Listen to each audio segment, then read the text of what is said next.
Bangsa Mongol adalah salah satu kelompok etnis yang memiliki sejarah panjang dan pengaruh besar terhadap dunia, terutama pada abad ke-13 dan abad ke-14 Masehi. Mereka berasal dari dataran tinggi Mongolia yang terletak di Asia Tengah. Namun, sebelum berbicara tentang kebangkitan dan kekuasaan mereka, penting untuk memahami latar belakang mereka, kehidupan sehari-hari, dan bagaimana mereka bersatu di bawah seorang pemimpin legendaris yang mengubah nasib mereka selamanya.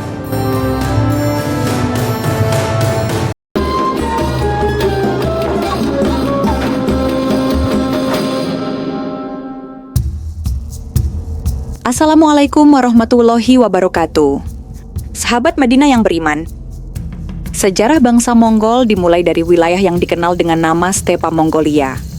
Stepa ini adalah wilayah padang rumput yang luas dan tandus dan dipenuhi oleh suku-suku nomaden. Sebagai suku pengembara, bangsa Mongol hidup dari beternak hewan, seperti kuda, domba, dan kambing, yang menjadi sumber makanan dan kebutuhan sehari-hari mereka. Cuaca yang keras, dengan musim dingin yang ekstrim, membuat mereka harus hidup sederhana, kuat, dan tangguh. Bangsa Mongol bukanlah satu-satunya suku yang mendiami stepa ini. Sebelum mereka bersatu, terdapat banyak suku-suku kecil lainnya yang saling berperang antara satu sama lain demi memperebutkan sumber daya alam yang terbatas. Beberapa di antaranya adalah suku Tatar, Merkits, Naiman, dan Kreit. Setiap suku memiliki kepala suku sendiri, maka tak heran sering terjadi konflik di antara suku-suku ini. Sebagai bangsa yang hidup di wilayah yang keras, orang-orang Mongol sangat menghargai kekuatan fisik dan keterampilan berperang. Mereka terkenal sebagai penunggang kuda yang ulung dan ahli dalam memanah. Kuda adalah bagian penting dari kehidupan mereka. Tidak hanya sebagai alat transportasi, tetapi juga sebagai bagian dari strategi perang mereka. Secara sosial, masyarakat Mongol menganut sistem patriarki, di mana laki-laki memegang kekuasaan dan bertanggung jawab untuk memimpin keluarga serta suku mereka. Namun, perempuan Mongol juga memainkan peranan yang penting, terutama dalam mengurus keluarga dan ekonomi domestik. Perempuan Mongol dikenal mandiri dan seringkali turut serta dalam mengatur urusan rumah tangga. Bahkan, saat suami mereka pergi berperang.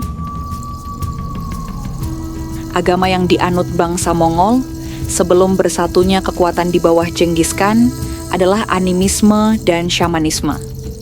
Mereka percaya bahwa dunia ini penuh dengan roh baik yang ada di alam maupun di tubuh makhluk hidup. Shaman atau dukun memiliki peran penting sebagai perantara antara manusia dan dunia roh.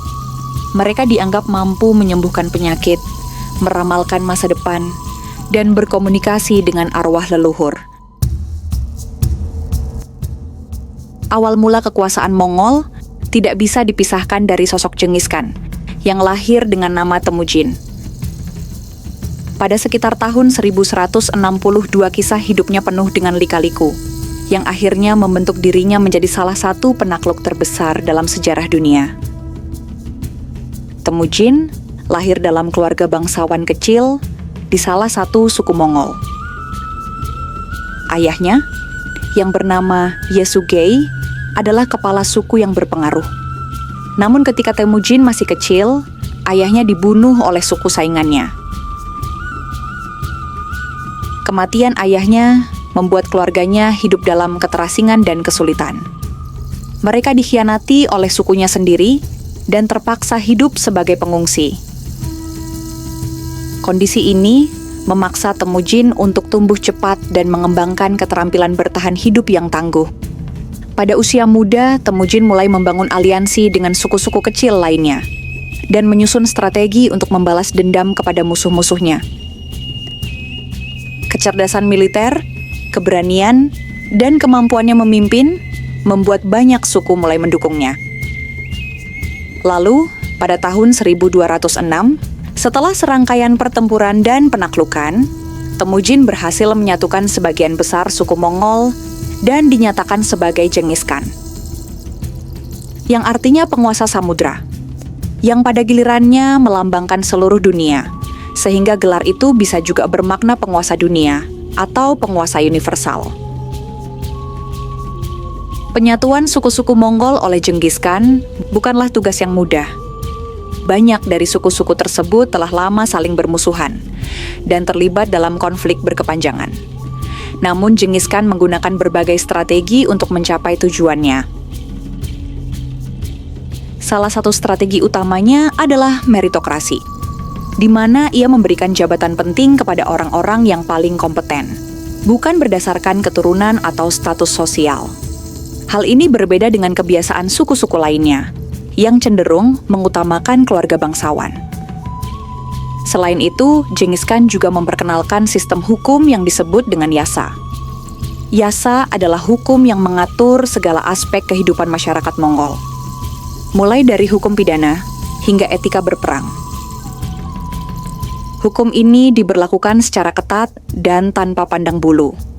Bahkan, anggota keluarga Genghis Khan sendiri tidak dikecualikan dari hukuman jika melanggar. Penyatuan ini menjadi landasan kekuatan Mongol untuk melancarkan ekspansi besar-besaran yang mengubah wajah dunia.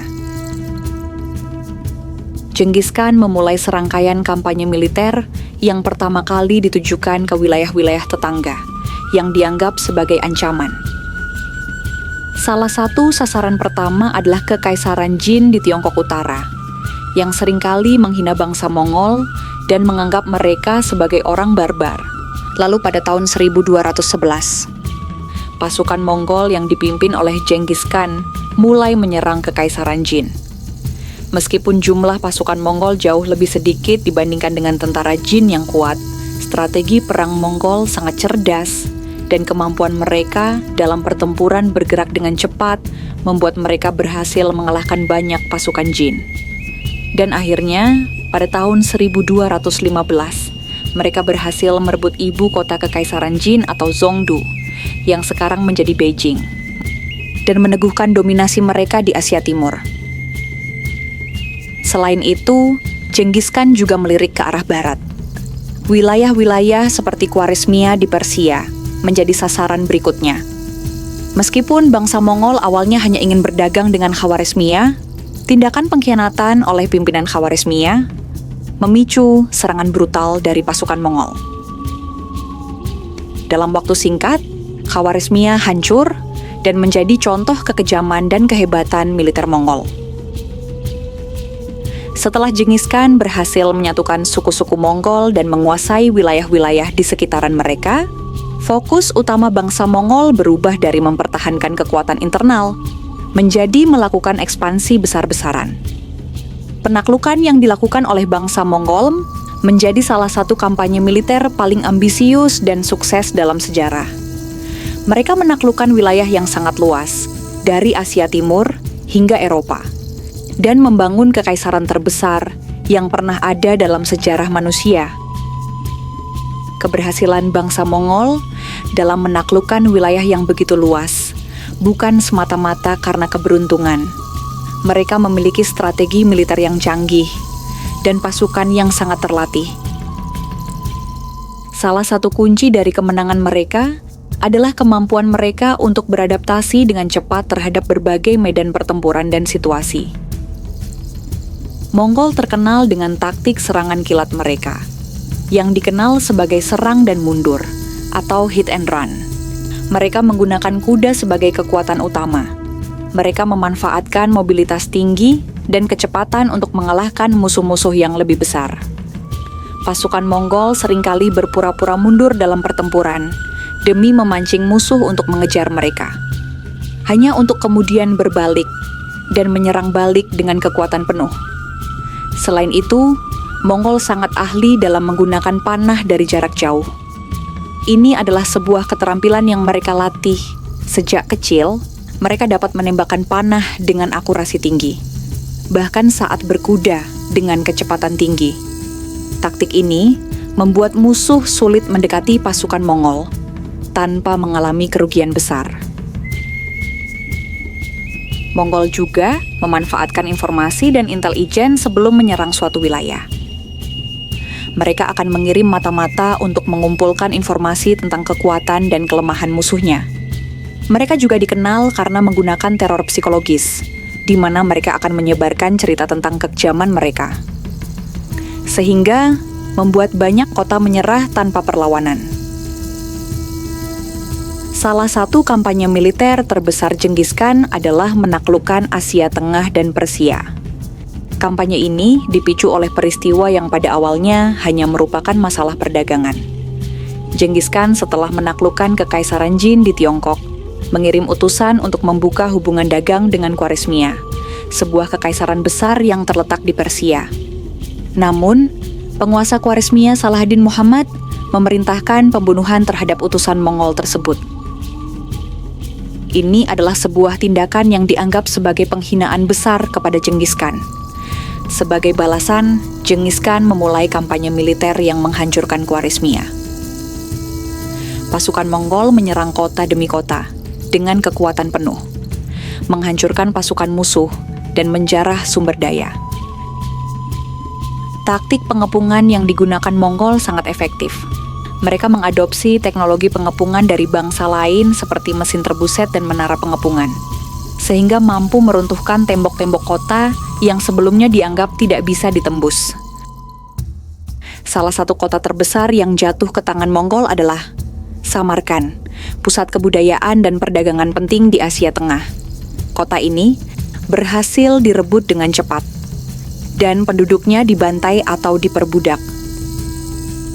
Kekejaman Mongol dalam kampanye ini menciptakan ketakutan besar di wilayah lain, sehingga banyak kota memilih menyerah daripada menghadapi nasib yang sama.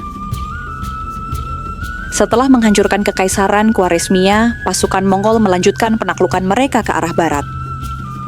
Wilayah-wilayah seperti Armenia, Georgia, dan Rusia menjadi sasaran berikutnya. Pasukan Mongol di bawah komando para jenderal andal seperti Sabutai dan Jebe berhasil mengalahkan kekuatan-kekuatan militer di wilayah tersebut. Dan pada tahun 1223, pasukan Mongol mengalahkan gabungan pasukan Rusia dan Kipchak dalam pertempuran di Sungai Kalka. Kemenangan ini membuka jalan bagi Mongol untuk menyerang lebih jauh ke wilayah Eropa Timur. Setelah kematian Genghis Khan pada tahun 1227, penerusnya melanjutkan ekspansi dengan Mongol di bawah kekuasaan Ogadei Khan, berhasil merebut Kiev, pusat peradaban Slavia Timur, pada tahun 1240. Lalu setahun kemudian, yaitu pada tahun 1241, pasukan Mongol bahkan mencapai Eropa Tengah menyerang Polandia, Hungaria, dan wilayah Balkan. Dan dalam pertempuran Lenica pada tahun 1240, satu pasukan Mongol mengalahkan gabungan pasukan Eropa, termasuk pasukan dari Polandia dan Ksatria Teotonik. Meskipun mereka tidak meneruskan ekspansi lebih jauh ke Eropa Barat, penyerangan ini menunjukkan betapa luasnya kekuasaan Mongol dan seberapa jauh mereka dapat melangkah di timur. Penyebab kematian Genghis Khan masih menjadi misteri, tetapi kemungkinan besar ia meninggal karena wabah penyakit. Beberapa teori lain menyebutkan ia meninggal karena kehilangan darah setelah dikebiri, atau karena infeksi luka saat perang. Namun teori-teori ini tidak didukung oleh bukti kuat. Secara keseluruhan, penyebab kematian Genghis Khan masih menjadi misteri. Namun, teori tentang wabah penyakit dianggap sebagai yang paling mungkin karena didukung oleh beberapa sumber sejarah dan bukti medis. Melanjutkan kampanye mereka untuk menaklukkan seluruh Tiongkok setelah kekalahan Kekaisaran Jin, Mongol memfokuskan serangan mereka pada dinasti Song di Tiongkok Selatan. Perang melawan dinasti Song berlangsung selama beberapa dekade dan menjadi salah satu kampanye terpanjang yang pernah dilakukan oleh bangsa Mongol. Pada tahun 1271 cucu Genghis Khan, yaitu Kubilai Khan, mendirikan dinasti Yuan di Tiongkok setelah berhasil merebut kekuasaan dari dinasti Song. Penaklukan ini menandai pertama kalinya dalam sejarah bahwa seluruh wilayah Tiongkok dikuasai oleh bangsa asing. Kubilai Khan memerintah Tiongkok dengan gelar kaisar dan mencoba untuk mengintegrasikan budaya Mongol dan Tiongkok. Dalam pemerintahannya, dinasti Yuan di bawah Kubilai Khan menjadi salah satu dinasti paling kuat di Tiongkok. Seperti kakeknya, dia mempekerjakan orang-orang yang dianggap lebih pandai dari dirinya. Dia tak ragu menempatkan orang-orang di sekelilingnya dari asal-usul yang berbeda. Pedagang Muslim misalnya, diangkat sebagai administrator keuangan. Dia juga mempekerjakan 66 orang Uighur. 21 diantaranya menjadi pejabat daerah yang menduduki distrik-distrik Cina. Sementara lainnya bertugas mengajar para pangeran keluarga kerajaan. Meskipun terjadi banyak ketegangan antara penduduk lokal Tiongkok dan penguasa Mongol di bawah dinasti Yuan, ekonomi Tiongkok berkembang pesat karena perdagangan internasional yang diperluas, terutama melalui jalur sutra. Penaklukan yang dilakukan oleh bangsa Mongol mengubah peta politik dan sosial dunia. Mereka menciptakan kekaisaran terbesar dalam sejarah manusia, yang membentang dari Asia Timur hingga Eropa. Selain itu, mereka juga memainkan peranan penting dalam menyatukan wilayah yang sebelumnya terisolasi satu sama lain. Jalur perdagangan internasional seperti jalur sutra menjadi lebih aman di bawah kekuasaan Mongol, sehingga memfasilitasi pertukaran barang, teknologi, dan budaya antar wilayah. Namun penaklukan ini juga menimbulkan kehancuran yang besar. Banyak kota dan peradaban yang hancur akibat invasi Mongol, dan jutaan orang tewas selama kampanye militer mereka. Salah satu dampak signifikan lainnya adalah penyebaran teknologi dan pengetahuan. Bangsa Mongol seringkali merekrut ilmuwan, insinyur, dan ahli dari wilayah yang mereka taklukkan, sehingga menyebarkan teknologi dari Tiongkok ke Timur Tengah dan sebaliknya. Sebagai contoh, teknologi bubuk mesiu dan kompas dari Tiongkok mulai dikenal di Eropa dan Timur Tengah berkat interaksi yang difasilitasi oleh bangsa Mongol. Salah satu keunggulan utama prajurit Mongol adalah mobilitas yang tinggi. Mereka memiliki pasukan kavaleri ringan yang mampu bergerak dengan cepat melintasi medan yang sulit. Setiap prajurit biasanya memiliki lebih dari satu kuda, sehingga mereka dapat bergantian menunggangi kuda yang masih segar. Selama perjalanan yang panjang ini, memungkinkan mereka untuk melakukan perjalanan jarak jauh dengan kecepatan yang luar biasa, membuat mereka mampu melakukan serangan mendadak dan menghindari serangan balasan. Selain itu, taktik perang Mongol yang dikenal sebagai serangan kilat atau hit and run sangat efektif. Mereka akan menyerang musuh dengan cepat, menggunakan panah dari kejauhan untuk melemahkan formasi musuh. Kemudian mundur sebelum musuh sempat membalas serangan mereka. Setelah musuh kelelahan atau formasi mereka kacau, pasukan Mongol akan kembali menyerang dengan kekuatan penuh. Kepemimpinan militer Mongol juga sangat fleksibel dan mudah beradaptasi. Mereka tidak ragu untuk mengubah strategi di tengah pertempuran jika diperlukan. Dan para jenderal Mongol diberi kebebasan untuk mengambil keputusan di medan perang, tanpa harus menunggu instruksi dari pusat. Bangsa Mongol dikenal memiliki struktur komando yang sangat disiplin dan terorganisir. Pasukan mereka dibagi menjadi unit-unit yang disebut Arban.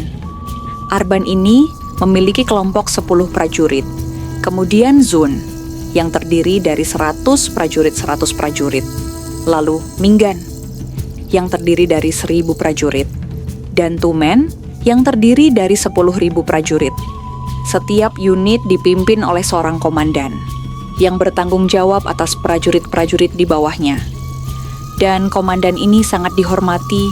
Disiplin yang ketat juga diterapkan di seluruh pasukan pengkhianatan, dan ketidakpatuhan terhadap perintah dapat hukum mati, tidak peduli pangkat atau status sosial seseorang. Disiplin ini membuat pasukan Mongol sangat terorganisir dan mampu bergerak serta bertindak sebagai satu kesatuan yang efektif. Mereka juga terkenal dengan kemampuan mereka untuk tetap tenang dan terkoordinasi di bawah tekanan. Salah satu faktor lain yang membuat prajurit Mongol begitu hebat adalah kemampuan mereka untuk mengadopsi dan berinovasi dalam teknologi militer. Meskipun bangsa Mongol berasal dari tradisi pengembara, mereka tidak segan-segan untuk mempelajari dan mengadaptasi teknologi dari bangsa-bangsa yang mereka taklukkan. Sebagai contoh, dalam pengepungan kota-kota berbenteng, Mongol menggunakan teknologi pengepungan yang mereka pelajari dari bangsa Cina dan Persia. Mereka menggunakan mesin-mesin seperti trebuset, ketapel, dan menara pengepungan untuk menghancurkan tembok-tembok kota yang mereka serang. Kemampuan mereka untuk menggabungkan teknologi baru dengan taktik tradisional membuat mereka menjadi pasukan yang sangat fleksibel dan sulit diprediksi.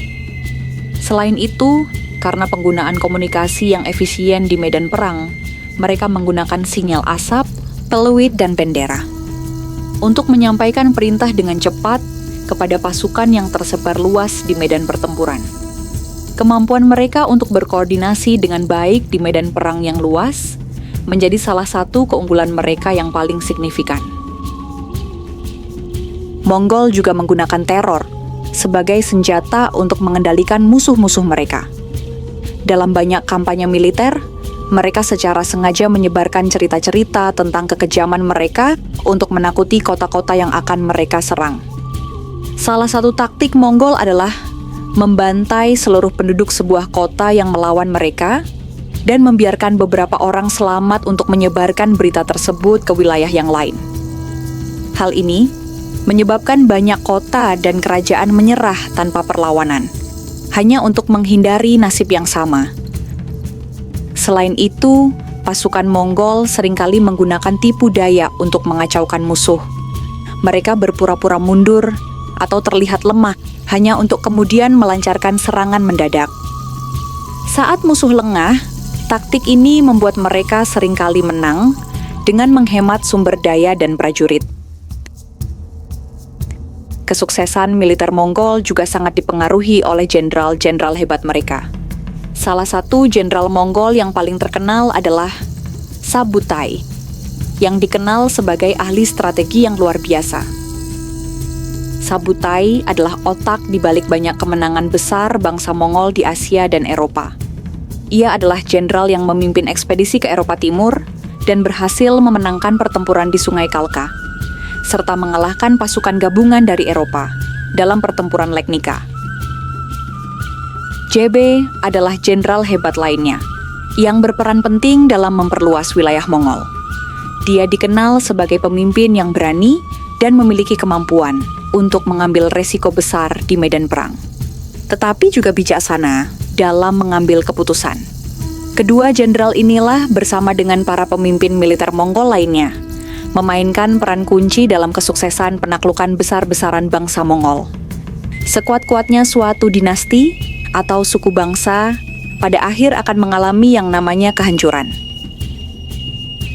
Pada peristiwa Perang Ain Jalut, yaitu suatu momen penting dalam sejarah peradaban Islam di dunia. Perang ini melibatkan pasukan Islam dari dinasti Mamluk di Mesir melawan pasukan Mongol yang tak terkalahkan. Kala itu, pasukan Mongol memiliki ambisi besar untuk memperluas wilayahnya di dunia. Maka untuk mencapai tujuan tersebut, mereka pun berusaha menaklukkan wilayah-wilayah lain, termasuk wilayah yang dikuasai dinasti Muslim. Pasukan Mongol yang dipimpin oleh Hulagukan mulai melancarkan invasinya dengan membunuh para asasin terkenal dari Persia. Dan sekitar tahun 1256, mereka telah berhasil menguasai Alamut, yang sebelumnya dijadikan markas para asasin. Setelahnya Mongol cukup percaya diri. Bangsa Mongol melanjutkan menyerang jantung wilayah Islam di Baghdad, yang waktu itu Baghdad merupakan ibu kota dari dinasti Abbasiyah. Mereka berhasil menaklukkan Baghdad dengan cara yang paling kejam, termasuk membantai ratusan ribu warga sipil yang tidak berdosa. Lalu pada tahun 1260, Mongol mulai melirik daerah Suriah. Setelah Suriah dikepung selama 1 minggu, akhirnya kota itu, yaitu Aleppo, jatuh ke tangan kekuasaan Mongol. Setelah melihat kehancuran Baghdad dan Aleppo, Damaskus memilih untuk menyerah kepada Mongol tanpa perlawanan. Sebagai gantinya, pusat dunia Islam beralih menuju Kairo, Mesir. Maka dari itu, Mongol juga mengalihkan target menuju Kairo, yang saat itu menjadi tempat kekuasaan dinasti Mamluk.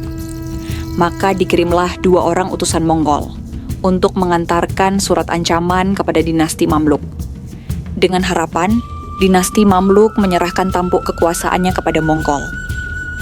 Bukannya menyerah, Sultan Saifuddin Al-Qutus selaku Sultan dinasti Mamluk justru memutuskan untuk melawan Mongol. Sultan Saifuddin Qutus segera mengumpulkan para pejabat untuk membicarakan tentang ancaman itu. Hingga akhirnya mereka sepakat memilih untuk berjihad.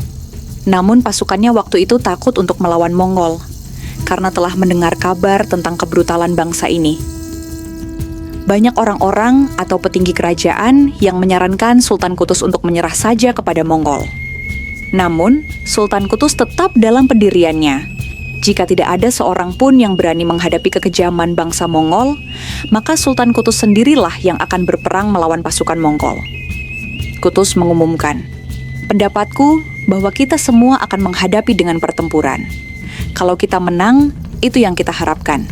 Tapi kalau kita kalah, kita tidak akan tercela di hadapan manusia." Seruan Qutus untuk melakukan jihad itu berhasil mengumpulkan pasukan dalam jumlah besar. Mereka terdiri atas pasukan dari Mesir sendiri, juga pasukan yang tersisa dari Syam yang melarikan diri ke Mesir, setelah Damaskus dan Halab dikuasai Mongol. Ada lagi tambahan pasukan dari beberapa kabilah Arab di Syam. Saifuddin Qutus tidak menunggu hingga Mongol menyerang Mesir. Ia bahkan memilih untuk melakukan penyerangan terlebih dahulu ke Syam. Di Syam, Hulagu Khan mempercayakan kekuasaan kepada Kitbuga.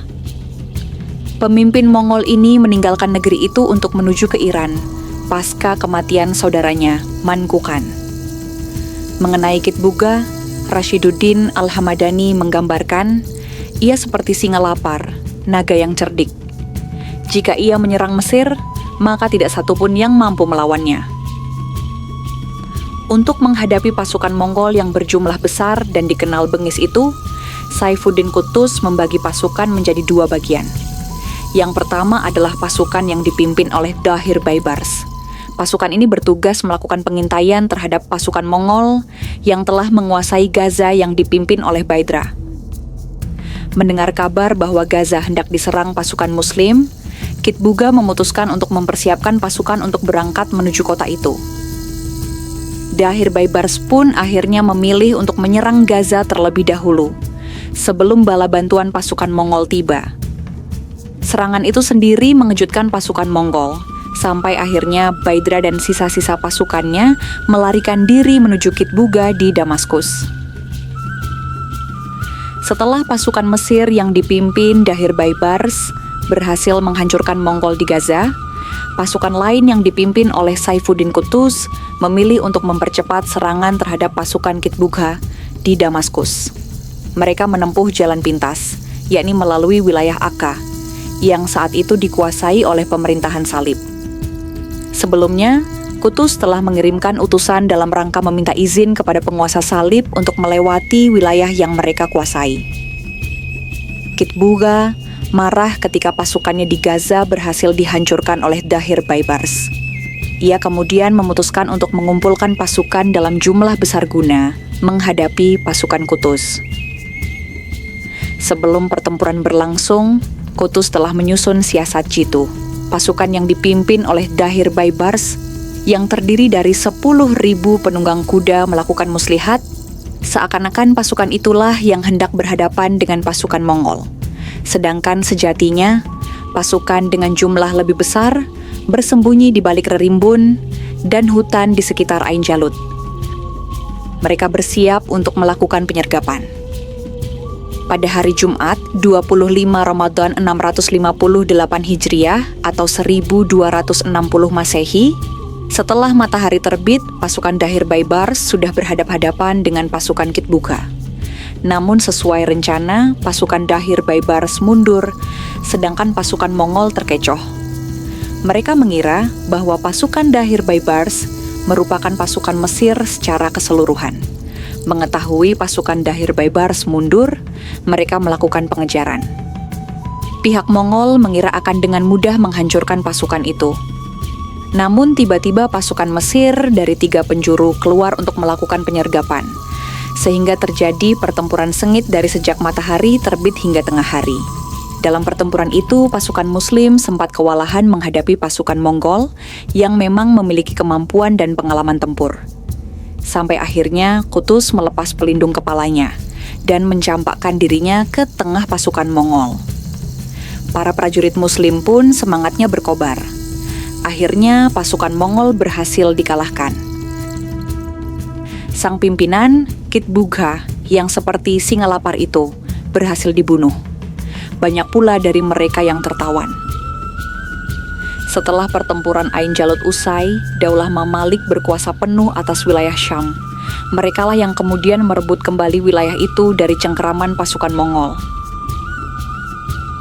Setelah mengalami masa kejayaan yang luar biasa, di bawah kepemimpinan Genghis Khan dan penerusnya, Kekaisaran Mongol mulai mengalami penurunan secara perlahan. Kekaisaran yang terbentang dari Asia Timur hingga ke Eropa ini akhirnya terpecah-pecah.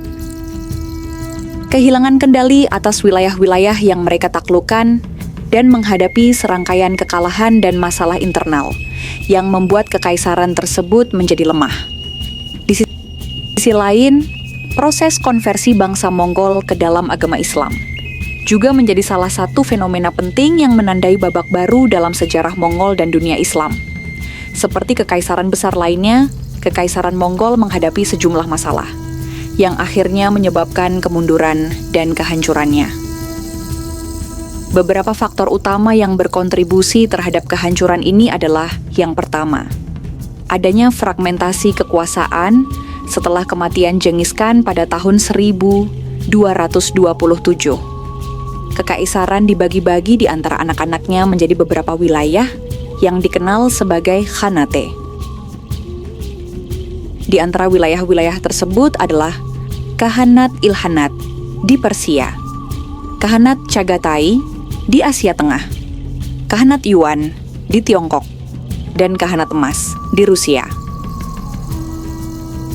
Meskipun awalnya Khanate-Khanate ini bekerja sama di bawah kepemimpinan Satuan Agung, namun dalam praktiknya mereka mulai semakin mandiri dan terkadang bahkan saling bersaing satu sama lain. Perpecahan ini memperlemah kohesi kekaisaran, dan setiap Khanate mulai menghadapi masalah internal dan eksternal masing-masing. Persaingan di antara para penerus Genghis Khan juga mempercepat proses disintegrasi ini, dengan banyak konflik suksesi yang memicu perpecahan yang lebih lanjut. Kemudian, yang kedua adalah administrasi yang lemah. Salah satu kelemahan bangsa Mongol adalah kurangnya pengalaman mereka dalam menjalankan pemerintahan yang kompleks. Meskipun mereka berhasil menguasai wilayah yang luas, mereka seringkali mengalami kesulitan dalam mengelola pemerintahan yang stabil dan efisien. Maka untuk mengatasi masalah ini, mereka seringkali mengandalkan para pejabat lokal dari wilayah yang mereka taklukkan, terutama di Tiongkok dan Persia. Namun, ketergantungan para pejabat lokal ini menyebabkan masalah, karena mereka seringkali memiliki kepentingan yang bertentangan dengan bangsa Mongol dan melakukan tindakan yang merugikan kekaisaran. Selain itu, pemerintahan Mongol yang berbasis pada hierarki militer kurang cocok untuk mengelola wilayah-wilayah yang luas dan kompleks secara administratif. Kemudian yang ketiga, adanya pemberontakan dan perlawanan lokal. Meskipun Mongol berhasil menaklukkan banyak wilayah, mereka tidak selalu berhasil mendapatkan dukungan dari penduduk setempat. Banyak wilayah yang mereka taklukkan akhirnya memberontak, terutama setelah kekuatan Mongol mulai melemah di Tiongkok. Dinasti Yuan Mongol akhirnya digulingkan oleh pemberontakan rakyat yang dipimpin oleh dinasti Ming pada abad ke-14. Kemudian di Persia, Khanat Ilkhanat mulai terpecah setelah kematian penguasanya. Dan wilayah tersebut akhirnya jatuh ke dalam kekacauan politik. Pemberontakan dan perlawanan lokal ini menjadi semakin kuat ketika Kekaisaran Mongol kehilangan kendali pusat yang kuat, membuat banyak wilayah yang sebelumnya takluk mulai memisahkan diri dan jadi independen.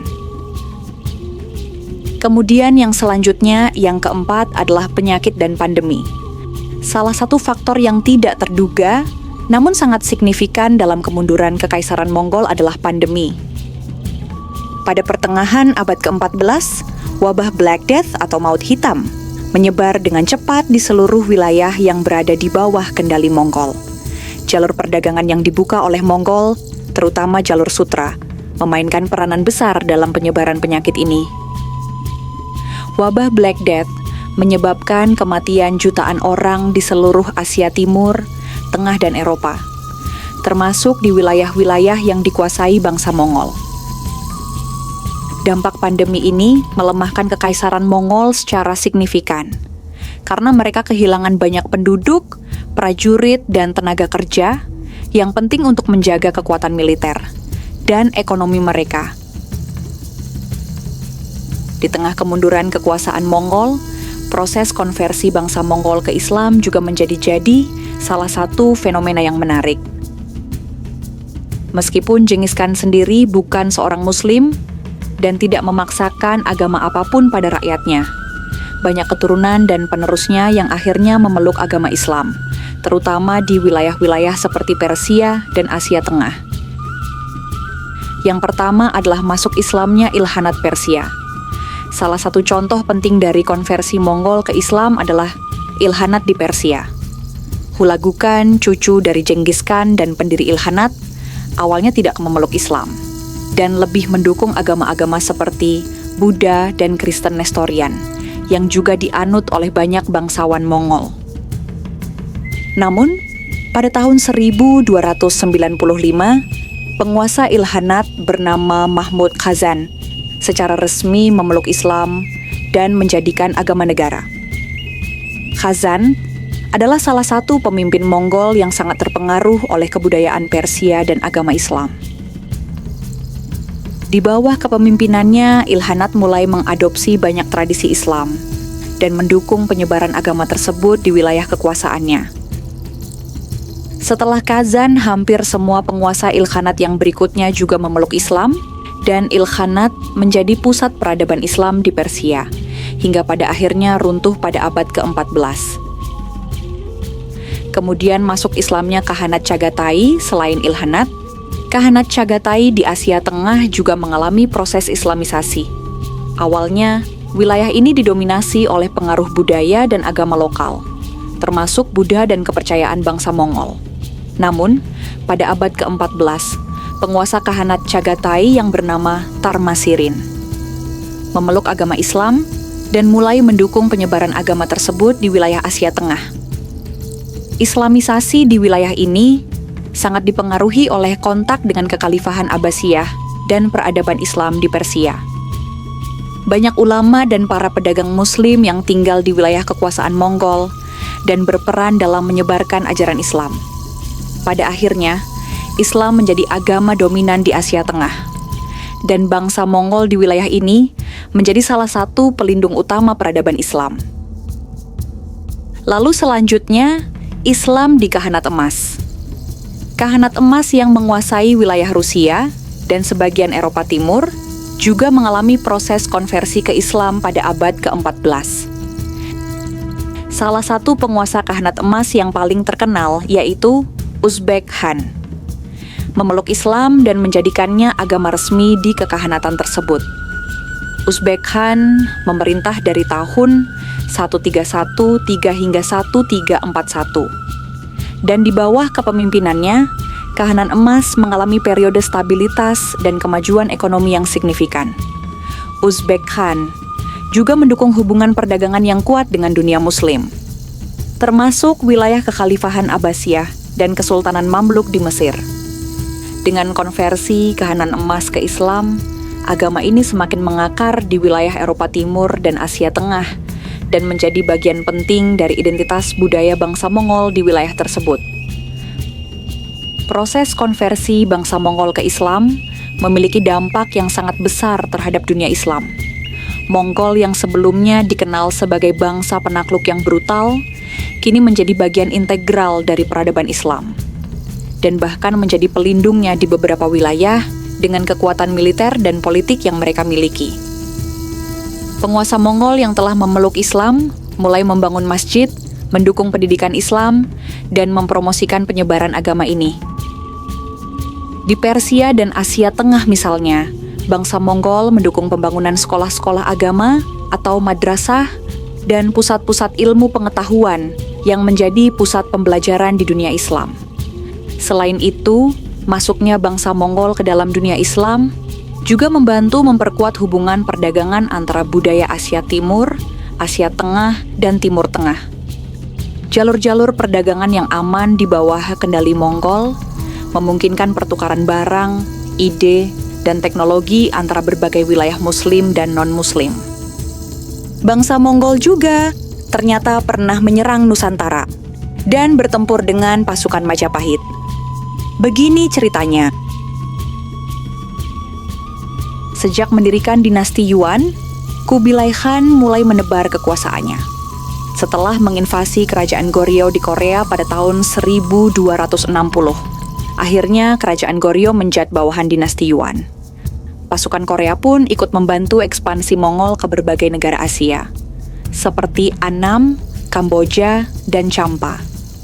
Mereka memilih mengirim upeti dan mengaku tunduk pada Kubilai Khan. Kubilai Khan melakukan upaya perluasan wilayah dengan mengirim utusan ke berbagai negara. Utusan tersebut diperintah untuk meminta negara-negara yang dikunjunginya supaya tunduk di bawah kekuasaan Mongol dan membayar upeti. Jawa juga tak luput dari incaran Mongol. Menshi atau Mengki yang dikirim ke kerajaan Singosari tidak diterima dengan baik oleh Raja Kertanegara. Raja Kertanegara menolak untuk tunduk dan memperlakukan Menshi seperti pencuri, yaitu dipotong telinganya dan diusir dari kerajaan. Hal inilah yang membuat Kubilai Khan marah dan mengirim ekspedisi ke Jawa untuk menghukum Raja Kertanegara. Namun selain itu, Kubilai Khan juga memiliki maksud lain. Apabila Jawa berhasil ditaklukkan, maka negeri-negeri di sekitarnya juga akan tunduk, dan dinasti Yuan dapat menguasai jalur perdagangan Laut Asia. Dalam rangka serangan Mongol ke Jawa, Kubilai Khan menyiapkan sekitar 20.000 sampai 30.000 pasukan dan 1.000 kapal yang dilengkapi perbekalan untuk 1 tahun. Ekspedisi ini dipimpin oleh Ikmese, orang Uighur yang berpengalaman dalam pelayaran ke luar negeri, dan Gaoxing. Pasukan Mongol bertolak dari Quanzhou, Cina, menyusuri Champa hingga Sumatera, kemudian berlayar menuju Karimun Jawa dan berakhir di Tuban, dan mendirikan perkemahan di tepi Sungai Brantas. Di Tuban, mereka diduga sempat menjarah desa yang terletak di pesisir pantai. Setelah itu, komandan membagi pasukannya menjadi 2, yaitu pasukan darat dan pasukan yang menggunakan perahu untuk menyusuri sungai. Ikemese mengirim 3 orang perwiranya ke Majapahit untuk menyampaikan pesan agar Raden Wijaya tunduk dan mengakui kekuasaan Kubilai Khan. Perlu diketahui, sebelum pasukan Mongol tiba di Jawa, ternyata Raja Kertanegara telah terbunuh akibat pemberontakan Adipati Kediri bernama Jayakatwang. Peristiwa itu membuat takhta kerajaan Singosari menjadi kosong dan diambil alih oleh Jayakatwang. Selain memindahkan kekuasaannya ke Kediri, Jayakatwang juga mengasingkan keluarga Kertanegara ke Madura, termasuk menantunya yang bernama Raden Wijaya. Kemudian Raden Wijaya mendirikan perkampungan kerajaan Majapahit. Raden Wijaya yang tidak terima dengan perlakuan Jayakatwang, beliau segera menyusun strategi untuk menggulingkannya. Dengan kecerdikannya, Raden Wijaya mengajak pasukan Mongol yang hendak menghukum Kertanegara untuk bergabung bersamanya menyerang Jayakatwang. Apabila serangan mereka berhasil, Raden Wijaya berjanji akan tunduk dan menghadiahi 2 orang putri untuk dinasti Yuan. Permintaan itu disetujui oleh pasukan Mongol, dan mereka pun bersatu untuk menyerang Jayakatwang. Pada 19 Maret 1293, gabungan pasukan Raden Wijaya dan Mongol bertemu di Daha. Konon Daha dulunya pernah menjadi pusat pemerintahan Majapahit. Sekarang diperkirakan di wilayah Kediri, Jawa Timur. Mereka kemudian menyerang pasukan Kediri dan dengan cepat berhasil membakar istana Jayakatwang. Jayakatwang yang telah mundur ke bentengnya, kemudian dikepung dan didesak supaya menyerah. Setelah mengalahkan Jayakatwang, Raden Wijaya meminta izin kepada pasukan Mongol untuk kembali ke Majapahit. Raden Wijaya mengaku akan mengambil upeti dan minta dikawal oleh pasukan Mongol. Dalam perjalanan kembali ke Majapahit, Raden Wijaya segera menghabisi 200 pasukan Mongol yang mengawalnya. Setelah itu, ia balik menyerang pasukan Mongol yang tengah berpesta merayakan kemenangan atas Jayakatwang. Dalam serangan mendadak itu, Raden Wijaya berhasil membunuh banyak pasukan Mongol, sementara sisanya segera melarikan diri ke kapal. Pada akhirnya, pasukan Mongol memilih untuk berlayar meninggalkan tanah Jawa. Selain mengalami kekalahan, pasukan Mongol juga kehilangan banyak pasukannya dalam pertempuran di Jawa. Diperkirakan sekitar 60% pasukan Mongol terbunuh, sementara sebagian lainnya menjadi tawanan. Kekalahan ini membuat Kubilai Khan murka, dan Ikemese harus menerima hukuman. Lain halnya dengan Gaoxing, yang justru dihadiahi emas karena dianggap telah melindungi pasukan dari kehancuran total. Setelah serangan Mongol ke Jawa pada 1293, Kubilai Khan sebenarnya merencanakan invasi lain. Akan tetapi, rencana tersebut tidak pernah terrealisasi karena Kubilai Khan lebih dulu meninggal pada tahun 1294. Meski demikian, pasukan Mongol tak pulang dengan tangan kosong. Mereka membawa lebih dari 100 tawanan, peta, daftar penduduk, surat bertulis Bali, dan barang lainnya yang diperkirakan senilai 500.000 tel perak. Apabila dikonversi ke nilai sekarang, perlu diketahui, 1 tael sekitar 4 gram perak. Harga perak sekitar 16.000 per gram. Jadi 1 tael perak sekitar 64.000. Berarti, 500.000 tael perak diperkirakan 32 miliar rupiah. Bukti ambisi kekaisaran Mongol menuju Kepulauan Nusantara itu juga tersisa dalam bentuk prasasti di 2 lokasi Pulau Serutu, yakni Pasir Kapal dan Pasir Cina. Tahun 2010, Balai Arkeologi Kalimantan Selatan mendapat kabar dari warga setempat mengenai prasasti Pasir Kapal yang awalnya terletak di bagian atas lereng bukit dan jatuh ke posisi yang sekarang akibat perburuan harta karun ilegal di sekitarnya. Prasasti itu menggunakan aksara dan bahasa Tionghoa periode dinasti Yuan. Berdasarkan tanggal yang ditulis, prasasti ini dibuat 25 Februari 1293 berdasarkan penanggalan kalender Julian. Menurut para peneliti lewat studi terbaru, penanggalan ini sesuai dengan catatan di Yuanxi, sejarah Yuan, pada periode dinasti berikutnya. Prasasti Pasir Kapal menjelaskan, tentara Kekaisaran Mongol telah menghabiskan 10 hari di pulau ini sebelum pencatatan. Sementara prasasti Pasir Cina di dekat kawasan tenggara Pulau Serutu. Tidak jelas kapan prasasti ini ditulis, tetapi para peneliti memperkirakan ada hubungannya dengan ekspedisi Kekaisaran Mongol ke Jawa. Bisa dibayangkan, prasasti Pasir Cina 1 dan 2 dan prasasti Pasir Kapal secara kolektif adalah bagian yang sama yang tercatat dalam Dong Xiangkao, negeri di Samudra Timur dan Barat, yang ditulis oleh Zhang Xie, 1574. Tulis para peneliti. Zhang Xie menulis, ada kolam di perbukitan Karimata, dan sumber air tidak habis-habisnya. Ada prasasti kuno di dinding batu kolam. Salah satu keuntungan serangan besar Mongol ini bagi kerajaan Jawa, terjadinya peralihan teknologi dalam berperang, yaitu mulai dikenalnya senjata mesiu seperti meriam, yang berikutnya dipakai oleh Majapahit untuk berperang. Demikianlah kisah kekalahan bangsa Mongol di tanah Jawa. Semoga kisah ini dapat bermanfaat bagi kita semuanya. Allahu a'lam bishawab. Setelah berabad-abad menguasai dunia, Kekaisaran Mongol akhirnya runtuh dan terpecah pada 1696. Dengan Mongolia Utara dijajah oleh Tiongkok di bawah dinasti Qing Manchu. pada 1911 setelah runtuhnya dinasti Qing, Bogd-Gegen, pemimpin agama Mongolia, mendeklarasikan kemerdekaan Mongolia, meskipun terbatas pada wilayah yang sebelumnya dijajah oleh Tiongkok. Lalu pada 1921,